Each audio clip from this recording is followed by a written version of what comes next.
History's biggest cover-ups that have been finally revealed. Guys, the biggest cover-ups. I've had the afro the whole time. I'm gonna pull it off right now. That's what y'all probably thought that this video was gonna say. Tobacco's cover-up. Okay, y'all, can I be so dead ass? I'm sorry, they were dumb as shit back then. Because how did you not know inhaling smoke was gonna give you like cancer, like just some type of disease? Like, genuinely, why were they so stupid? How did none of y'all know smoking cigarettes 24/7, 8 a day was going to give you something? It's really crazy, y'all. Yeah, I'm pretty sure that in America, didn't they only ban, like, you can't smoke in restaurants in, like, the 90s? Let me search it up. As the bans were implemented gradually at the state and local level starting in the 1990s and continuing into the 2000s. California was one of the first states to ban smoking in restaurants in 1995. Bro, so even if you didn't smoke yourself, you could just walk into a restaurant and still get cancer from secondhand smoke. Like, what were you supposed to do? So no wonder all the old people and shit are on Medicaid. Yo, they low-key needed it, bro. And it's so crazy now, y'all, genuinely, like, older generations, they'd be like, why is nobody drinking anymore? Or why is the younger generation not drinking anymore? Buddy, because maybe we can have fucking fun without drinking and shit. But to be fair, Gen Z does vape a lot more. You don't have to drink every time you go out and stuff. You just have fun. Anyways, going to see this. Katyn massacre. The Katyn massacre was one of the darkest events of World War II, and for decades, it was also one of the most heavily covered up. In 1939, Nazi Germany and the Soviet Union invaded Poland and split the country between them. About 125,000 Polish soldiers, policemen, and officials were captured by the Soviets, and they were sent to special camps such as Kozelsk, Starobelsk, and Ostashkov, where the Soviet secret police, the NKVD, interrogated them. Many of them were educated people such as doctors, lawyers, professors, etc., because Polish law required university graduates to serve as reserve officers. Then, on March 5th, 1940, yo, military law was so back then because your ass really had to serve. What are like the main countries you have to like still serve and you're required? I know South Korea you have to. I mainly just know that because like BTS had to like announce they were making music for like 2 or 3 years or some shit. Taiwan, oh my god, bro, I seen videos of like Taiwan, right? They literally fucking raffle. They'll raffle people live in audience, and then people are like sitting there praying, hoping they don't like become one. And like they be happy as when they don't get. They're like, let's fucking go. Let's say like America implemented, all right, you're required to get drafted now and just be in the military for like a year or two. Imagine a fucking bet. Some nigga betting out there on the internet if you're gonna get drafted or not. Oh my god, that'd be so dystopian, bro. Hilarious reaction to avoiding military draft.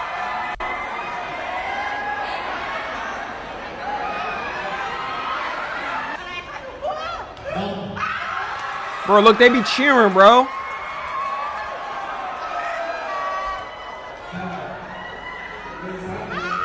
I don't think it's very hilarious. Yeah, it is low-key fucked up.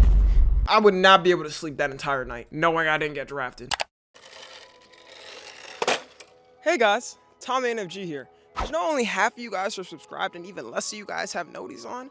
I hate to be a burden, but you know, I really appreciate it if you hit that sub button and the little bell next to it. You know, it doesn't take long. I know you can get mixed up in the algorithm and everything. But yeah, also tune into the streams. You know, we have a lot of fun over there. I'm telling you, we have a lot of parties going on over there. Yeah, that's it. Bye. Damn. Stalin and the Soviet leadership secretly ordered the execution of nearly 22,000 of these prisoners. The goal was to wipe out Poland's leadership and educated class, making it harder for the country to ever regain independence. Between April and May 1940, NKVD squads carried out the killings. Prisoners were shot one by one, usually in the back of the head, and buried in mass graves. In 1943, German forces occupying the Smolensk region found the graves at Katyn and announced the discovery. The Polish government in exile asked for an international investigation, but Stalin broke off relations with them and claimed the Germans had carried out the killings in 1941. From then on, the Soviet Union pushed the lie that Katyn was a Nazi crime. Western governments, needing Stalin's so they betrayed them? He slimed his mans out. Operation during the war, avoided challenging him openly, even though British and American officials privately suspected or knew the truth. The cover-up lasted until 1990, when Soviet leader Mikhail Gorbachev finally admitted responsibility and released secret documents showing that Stalin and his top officials had signed the order. And there was probably mad conspiracy theories back then too, like they did it. Bro, it's so crazy, y'all. Like, the government only, a lot of governments, right? But I'll say the US government too, they'll only release some shit like when everybody's fully confirmed, yeah, this probably happened. Like, I guarantee y'all, even with like 9/11, all the conspiracy theories, give it like 20 or 30 years and like a bunch of them are going to be confirmed that people think happened. except the Epstein files. I mean, I'm pretty sure soon they're gonna like be voting on them, right? I don't know how the they would cover that up, because this is like live in 4K. Because bro, everybody, first off, you cannot tell me, bro, everything that came out on like the day he quote unquote ended himself, right? You cannot tell me that was a sane, totally 100% normal unaliving. I'm trying to make sure not to get demonetized on YouTube. Bro, all of the fucking coincidences that happened when he killed himself, man, like, come on, dog. If it's 1 or 2 things, fair enough. It's like 7 or 8 things that happened at one time. Talking about, oh, the guards were sleeping. The backup tape was erased. The backup tape of the backup tape was like, damn, bro. I definitely would not be surprised if they released in like 30 or 40 years that, yeah, Epstein didn't actually end himself. Just confirmed an assassination by somebody in the government or something like that. Later, Boris Yeltsin released more files, including proof that Soviet leaders had destroyed evidence in the 1950s. Still, not all records have been made public, and Russia has refused to call the massacre a genocide. Ford Pinto. Of course they don't. On May 28, 1972, Mrs. Gray was driving with 13-year-old Richard Grimshaw in their new Ford Pinto. The car had only been on the road for 6 months, but already had problems. While traveling from Anaheim to Barstow, they were hit from behind by a Ford Galaxy going about 30 miles per hour after braking. The crash caused the Pinto's fuel tank to rupture, and the car burst into flames. Mrs. Gray died a few days later from her injuries, and Richard suffered severe burns that required many surgeries and skin grafts. In court, experts explained that the rear impact pushed the fuel tank forward, where bolts punctured it. Gasoline then sprayed into the car and ignited. Oh my god, is it gonna turn out like the engine was fucked up and they just lied about it? After a 6-month trial, the jury found Ford responsible. Then, a few years later, Ford faced another trial after 3 teenagers in Indiana died when their Pinto was rear-ended by a van and exploded. This time, Ford was charged with reckless homicide. The company was— This is exactly why nobody trusts Ford cars. I'm telling y'all, bro, it's something about American car brands that just be so like different from all over the world. Bro, the most popular cars in America are not even like Ford or anything, right? Honda Civic, Toyota Camry, and the South Ford is popular. Obviously, yeah, the F-150s, I'm not gonna lie. If Ford did not have the F-150 in their trucks, it'd be GG's. And you can't tell me otherwise. And even then, you might as well just get a Toyota Tundra or something. But everybody I know that's had a Ford car has had some type of problem. Not convicted, but the fact that a major corporation stood trial for homicide was seen as historic in holding companies accountable. In reality, Ford decided not to change the Pinto's design, even though crash tests had shown the fuel tank could rupture in rear-end collisions over 30 miles per hour. Engineers knew that— I was about to say 30 miles per hour, by the way, y'all, like getting rear-ended, you could survive that. In these cases, bro, they basically died for no reason because of Ford's negligence. Problem could be fixed, such as by adding a rubber bladder to the tank at a cost of about $11 per car, but management rejected the change after— Yo, these companies be so fucking slimy, nigga. $11? They probably would have saved a lot more doing this than paying all of these lawsuits out from people. They were literally just being pieces of shit for no fucking reason. And then you're gambling with people's lives also, man. Cost-benefit study concluded it was cheaper to pay $11, legal damages now that's affecting our bottom line. car. The study calculated that preventing 180 burn deaths, 180 serious injuries, and 2,100 destroyed cars would save about $49.5 million, while fixing all 11 million cars and 1.5 million trucks would cost $137 million. Like, that's basically double the amount and some change. They could literally afford that. I think they also don't understand this affects the way people look at the cars. Now, it's basically the reputation of Ford is nobody wants one other than like the trucks and shit.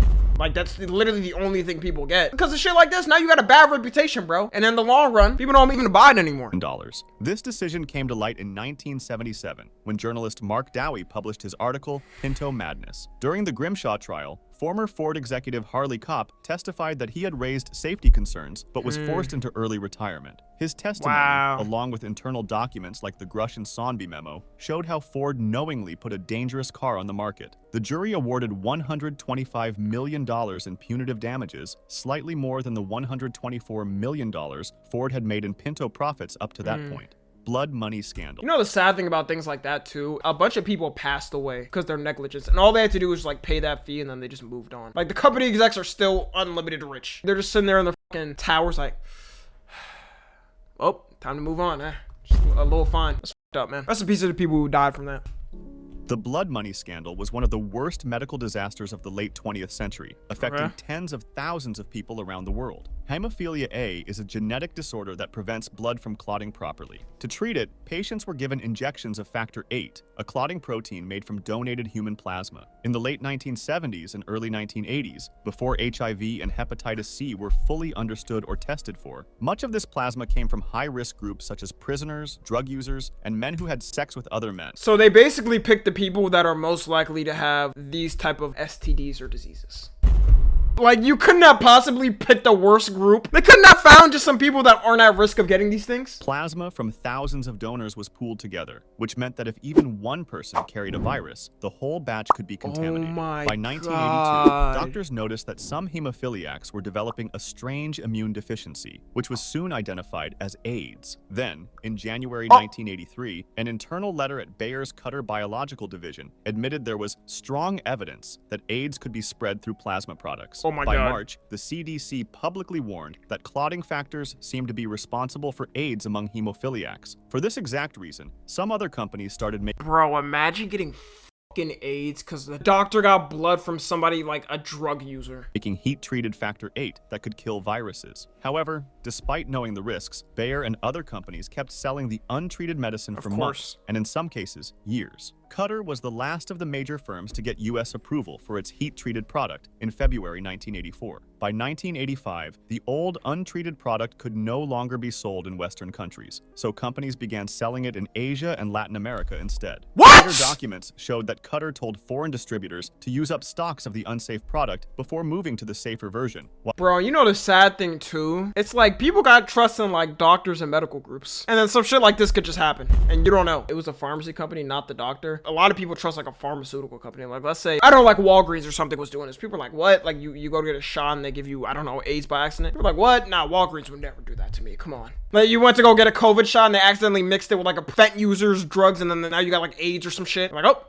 My bad, y'all. And then guess what you get? And a class settlement lawsuit action happens, they win it, and then you get like $20 for it. Your half of it is like $20, and you're left with a lifetime of AIDS. With stuff like this, you need to see high-level arrests. Because so many times, they get away with stuff like this. Like, you need to see the CEO. The people that mainly knew about it need to get fucking arrested. I don't want to hear no fucking payout and shit. Bro, if I'm somebody with AIDS that got it from a doctor that was clearly knew I was going to potentially get it, they need to get arrested and be in prison for life. While publicly insisting it was not dangerous. Soon after, hemophiliacs in places like Hong Kong, Taiwan, and Latin America started testing positive for HIV. The damage was enormous. In the US, between 6,000 and 10,000 hemophiliacs were infected with HIV and thousands more with hepatitis C. In total, tens of thousands of hemophiliacs worldwide contracted life-threatening infections. Wow. Governments and courts all over the world later launched inquiries and trials. In the US, for I example, hope every single one of them got like arrested.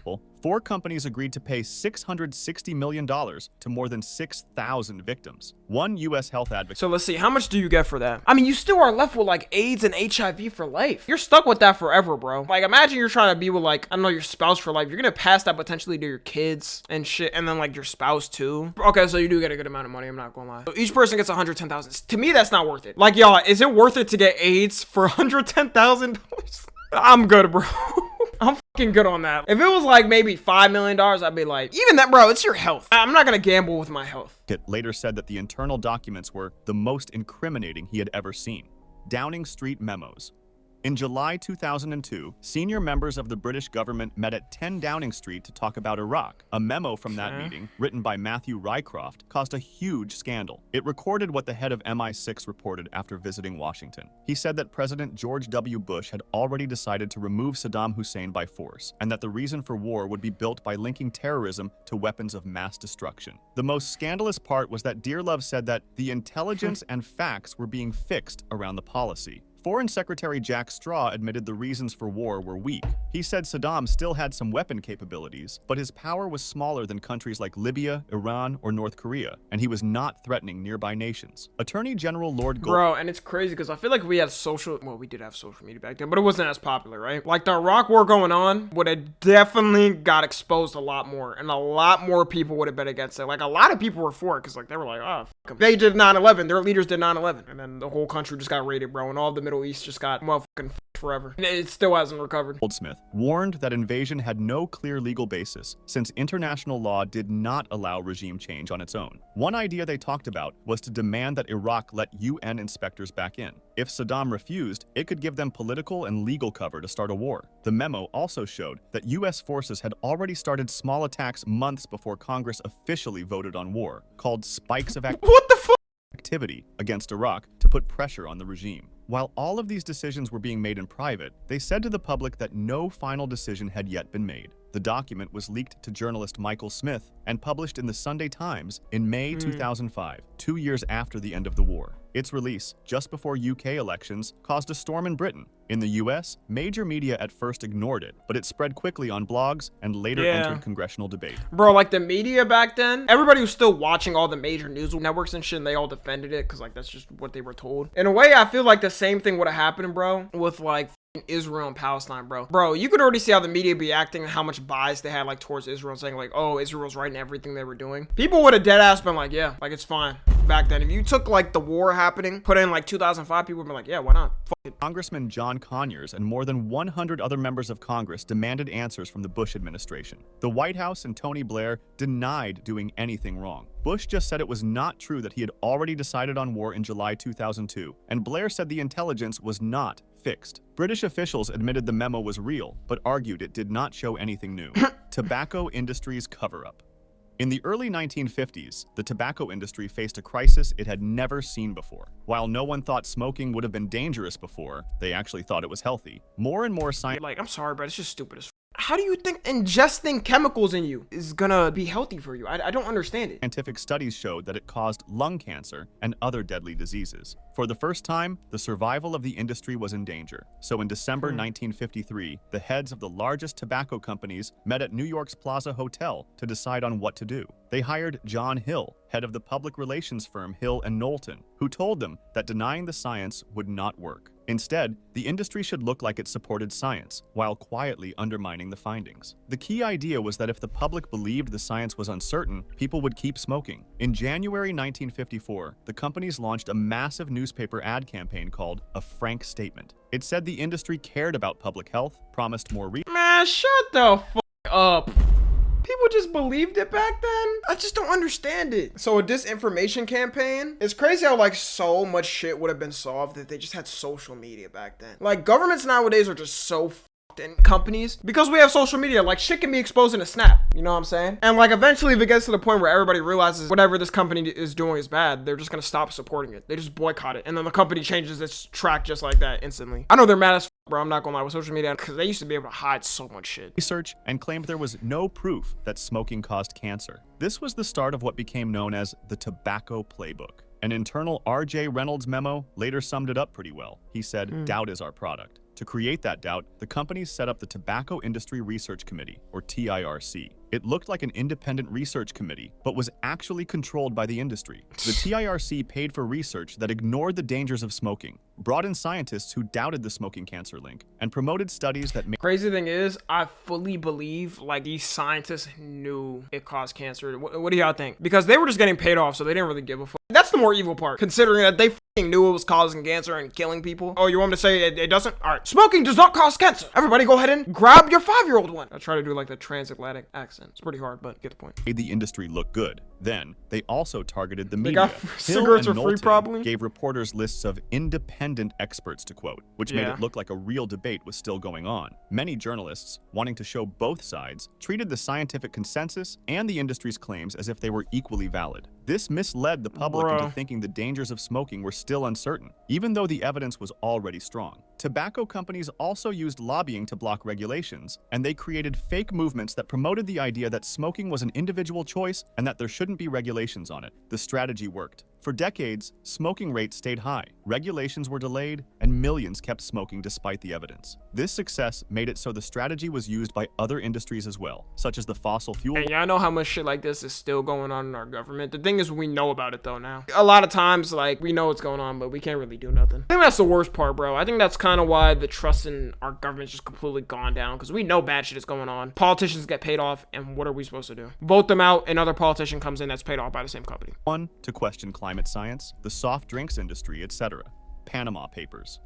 The Panama Papers were one of the biggest leaks in history. On April 3rd, 2016, more than 11.5 million documents came out, all from the Panamanian law firm Mossack Fonseca, which made its business out of setting up and running offshore companies. Having one of these offshore companies isn't always illegal, but the papers showed that many were actually used for fraud, tax evasion, money laundering, or to dodge international sanctions. The leak named 12 heads of state, 128 other politicians and public officials, and plenty of billionaires, athletes, and even criminals. Some cases showed straight-up corruption, like money from drug cartels, while others exposed conflicts of interest. Iceland's Prime Minister Sigmundur David Gunnlaugsson, for example, resigned after it came out that he and his wife secretly owned a company tied to Iceland's failed banks. Relatives of powerful leaders like Vladimir Putin and Xi Jinping also showed up in the files. In total, about it's not a surprise. $2 trillion is thought to have moved through Mossack Fonseca. $2 trillion, nigga? They just weren't audited? Nobody said nothing. They let this giant firm do everything and not get questioned. Yeah, you know what I think, what organization I think this is gonna happen with eventually? Now, since it's more known in the US, APAC, yeah. That shit, I'm telling you, bro, it's coming. I think they know the audit is coming. People gotta see where that money's going, like what the politicians get told, how much they get motherfucking convinced to vote for this law, that law. Eventually, y'all, I'm telling you, truth always comes out. Might not be in the next couple years, but it'll definitely happen in our lifetime. I guarantee y'all it's gonna happen in our lifetime. Network. The reaction was worldwide. In the UK, Prime Minister David Cameron faced heavy criticism after admitting his family had benefited from offshore holdings. Governments from Australia to Colombia opened investigations, and by 2019, more than $1.2 billion had been recovered. Back in Panama, the government 1.2 billion after a 2 trillion. You did it. You did it. Oh my God. You really did your thing. Man, that shit is nothing, bro. denied being a tax haven and set up a review commission led by Nobel Prize-winning economist Joseph Stiglitz, but he later quit after Panama refused to guarantee transparency. Mossack Fonseca said it had been hacked and denied breaking any laws, but its reputation never recovered. So by 2018, the firm had shut down for good. Alfred Redl's treason. Alfred Redl was one of the highest intelligence officers in the Austro-Hungarian Empire, and his job was to stop Russian spies and feed them false information. The problem was that, in reality, he was secretly working for Russia. From 19... Damn, nah, spying back then really had to be crazy, and it's like every country definitely has spies, but it's like, what the f can you do? America definitely got spies for sure. 100% we got spies, no doubt, like just like locked in the country, locked in politics. 2003 onward, he gave them basically everything he knew. He also betrayed his own spies, sending them into Russia only to reveal them. This went on until 1909, when the British ambassador in Russia warned Austria that there was a spy inside its staff. The Austrian ambassador passed on the warning, but the report went straight to the head of counterintelligence, who was, funnily enough, Redl himself. He managed to turn the blame back onto the ambassador, humiliating him and keeping his own secret safe. In 1913, Redl's replacement, Maximilian Rung, introduced stricter checks on suspicious mail. This uncovered a package full of money meant for a Russian spy, and when investigators followed the trail, it led them directly to Redl. Damn, bro, if only he grew up in this time, he could have had, like, crypto deposited. He would have never got caught. He confessed and was given a revolver, with which he killed himself. Yo, yo, they did not play with that shit. They probably do that now still, though, in certain countries. I don't know if they do that in the US, because they have to, like, give due process and stuff. I'm just imagining they're like, oh, you're a spy? Kill yourself right now. Here's the gun. At that point, the Austro-Hungarian military had an important choice to make. Redl had already given away all their most important secrets, but admitting this would mean accepting that their war plans were useless and that Russia already knew everything. Instead, they chose to cover it up. They told the public and even their own... I don't blame them, bro. What? Like, let's say I'm president here and the spy mission happened. Yeah, people are not knowing. I'm not letting them know that we got tricked. soldiers that Redl had not revealed anything important. When World War I started a year later, Austria went into battle with war plans that the enemy already had. Their armies suffered heavy defeats against both Serbia and Russia in the first years of the war. This means that the decision to hide Redl's treason instead of confronting it may have cost up to 1 million lives. Okay, I didn't know all that. Oh my God! Yeah, GG's. The Dreyfus Affair. The Dreyfus Affair was one of the most famous political scandals in French history, and it divided the country for more than 10 years. It began in 1894, when Captain Alfred Dreyfus, a Jewish artillery officer from Alsace, was accused of giving military secrets to Germany. The main evidence was a handwritten note called the Bordereau, found at the German embassy in Paris. Handwriting experts claimed it matched Dreyfus's writing, but their analysis was flawed, and other evidence was weak or even made up. I'm surprised they had handwriting analysis people back then.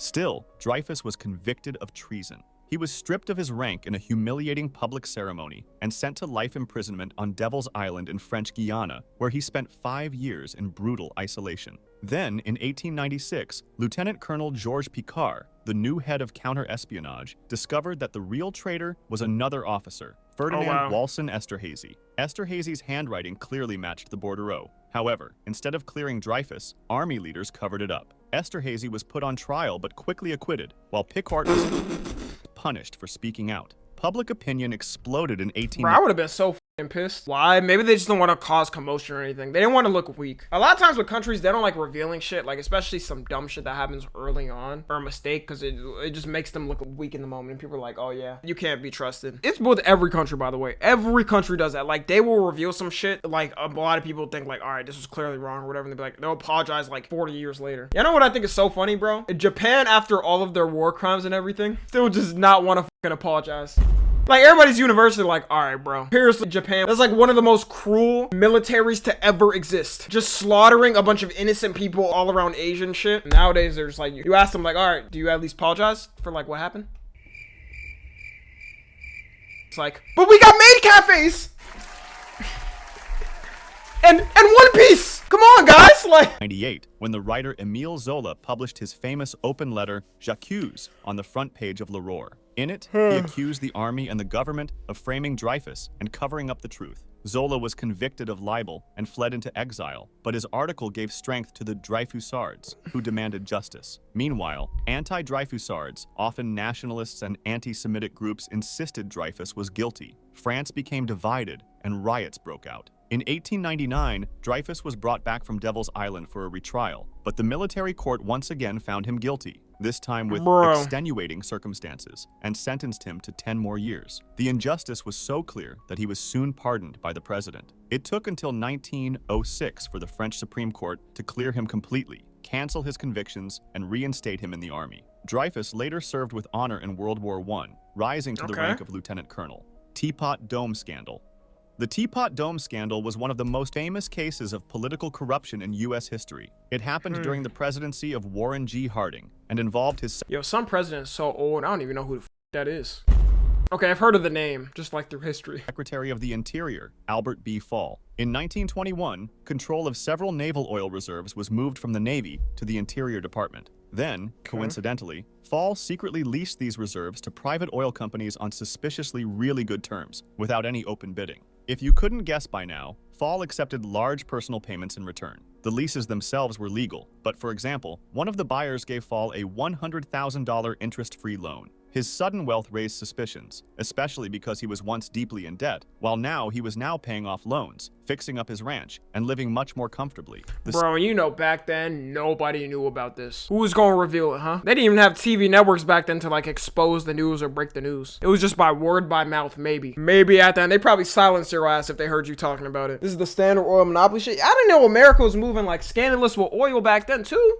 This corruptly, they was already tapped in with a president like this already? Scandal began to surface after a small oil operator in Wyoming complained to his senator about the secret deal. This led Congress to investigate in 1922, but for 2 years the investigation struggled as evidence disappeared and Fall tried to hide his tracks. Eventually, though, they uncovered proof of the $100,000 payment, which blew the case open. Damn. The Supreme Court later ruled that the oil leases had been corruptly obtained and canceled them, returning the reserves to the Navy. In 1929, Fall was convicted of taking bribes, becoming the first U.S. cabinet member ever sent to prison. President Harding died in 1920. Yo, has there been any cabinet members in recent times sent to prison? It don't even be happening, bro, for real. I feel like a good thing to do right after a new president comes in, you gotta investigate all the old cabinet. See if they did any like up shit. But it has to be like an independent organization. It can't be like the president's organization. Like, you just gotta analyze every single cabinet person and be like, all right, did you do something corrupt? Did you take any money? If they didn't, just move on. 23, before the full scandal became public, but his reputation was permanently damaged. All of this led to huge changes. It strengthened Congress's power to force testimony, gave lawmakers access to tax records, and created stricter rules for campaign financing, ExxonMobil, and climate change. From the 1970s onward, Exxon and later ExxonMobil heavily studied climate change. And in 1977, the company's scientists warned that burning oil, gas, and coal was likely causing global warming. Then, by the early 1980s, Exxon's own report said climate change could be catastrophic and possibly permanent if fossil fuel use was not reduced. But nevertheless, the company changed how it spoke in public. It began to say that climate science was uncertain, and it gave money to groups and campaigns that spread doubt. From 1998 to 2004, it spent at least $16 million on organizations It's actually not a lot. that denied or questioned global warming. And for decades, it also paid for weekly... Damn, bro. I know people back then was fucking pissed, bro. When they were talking about, like, back in the 80s. Bro, like, y'all don't think pumping all this oil and shit in the air and everything is gonna, like, fuck up the world? And they're like, nah. Where are you getting your news from? What? That's crazy. Have you seen the TV? They don't say anything about that. Let me go ahead and pour 5,000 gallons into my Ford F-150 that's 10,000 pounds. They're like, nah, you're tripping, what? Ads in U.S. newspapers that claimed the science was unsettled. The Union of Concerned Scientists intervened, saying that Exxon's actions were similar to how the tobacco industry once denied the dangers of smoking. Exxon became one of the strongest opponents of rules to cut emissions, also helping block U.S. approval of the Kyoto Protocol, an international climate treaty. Finally, from the mid-2000s, ExxonMobil started to change its public message, saying that it would stop funding some denial groups. And in 2006, it admitted that burning fossil fuels contributes to climate change. Lastly, wow, only like 40 years later. In 2015, it said it supported a carbon tax. If you liked this video... So after they made all their fucking money, for like 40 or 50 years, they're like, all right, guys, we'll pay some money. 2015, bro. It's GG's, bro. Yo, good video. Anyways, yeah, if you're watching on the 2, make sure to join the Discord and watch the streams. Subscribe to Tommy NFG.